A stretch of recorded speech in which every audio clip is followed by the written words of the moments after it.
ជំរាបសួរបងប្អូនថ្ងៃនេះខ្ញុំមកបង្ហាញបងប្អូនពីរបៀបធ្វើទឹកគ្រឿងបែបសាមញ្ញងាយៗហើយចង់ដឹងថានាងខ្ញុំធ្វើរបៀបណាតោះទៅមើលជាមួយខ្ញុំទាំងអស់គ្នាណាជាដំបូងនាងខ្ញុំសូមទៅធ្វើការសម្អាតបន្លែដើម្បីផ្ទាប់ញ៉ាំជាមួយទឹកគ្រឿងបន្តិចសិនចំពោះបន្លែបងប្អូនអាចជ្រើសរើសតាមចំណង់ចំណូលចិត្តរបស់បងប្អូនបានបងប្អូនចង់ញ៉ាំបន្លែអីបងប្អូនអាចញ៉ាំបន្លែនឹងបានហើយឥឡូវនេះតោះទៅមើលពីរបៀបធ្វើទឹកគ្រឿងរបស់នាងខ្ញុំទាំងអស់គ្នាណាជាដំបូងនាងខ្ញុំត្រូវដាំទឹកបន្តិចសិនពេលដាំទឹកពុះហើយយើងត្រូវដាក់ត្រីចូលដើម្បីឲ្យ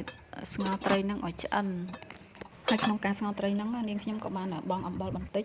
វាចេញបន្តិចចូលទៅក្នុងទឹកដែលយើងស្ងោរត្រីហ្នឹងហើយបន្ទាប់ពីយើងស្ងោរត្រីហ្នឹងមើលទៅត្រីហ្នឹងឆ្អិនហើយនាងខ្ញុំក៏ចាប់ផ្ដើមជ្រុំប្រហុកដាក់តាមចំណង់ចំណូលចិត្តរបស់បងប្អូនចង់ប្រហុកចាស់ដាក់រៀងច្រើនតិចទៅហើយបើមិនសូវទេដាក់តិចក៏បានដែរហើយក្នុងការធ្វើទឹកគ្រឿងនេះនាងខ្ញុំធ្វើម្ជូរជាមួយម្ជូរអំពិលទុំបងប្អូនត្រូវលៃលកដាក់គ្រឿងក្នុងទឹកប្រហុកត្រីហ្នឹងឲ្យបានសព្វគ្រប់តាមចំណង់ចំណូលចិត្តរបស់បងប្អូនសិនទៅហើយដើម្បីយកទឹកប្រហុកហ្នឹងមកលាយជាមួយទឹកគ្រឿងឲ្យបានស្រេចទៅហើយពួកអីយើងដាក់គ្រឿងក្នុងនឹងស្រាប់ទៅវាស្រួលវាងាយស្រួលបងប្អូនហើយត្រីដែលយើងស្ងោរហើយយើងយកមកប៉ន់យកមកបុកយើងបេះឆ្អឹងចេញយកមកបុកហើយបងប្អូនយកទឹកប្រហុកហ្នឹងយកមកលាយកូរហើយរសជាតិបងប្អូនថែមថយតាមហ្នឹងទៅហើយបើបងប្អូនមាន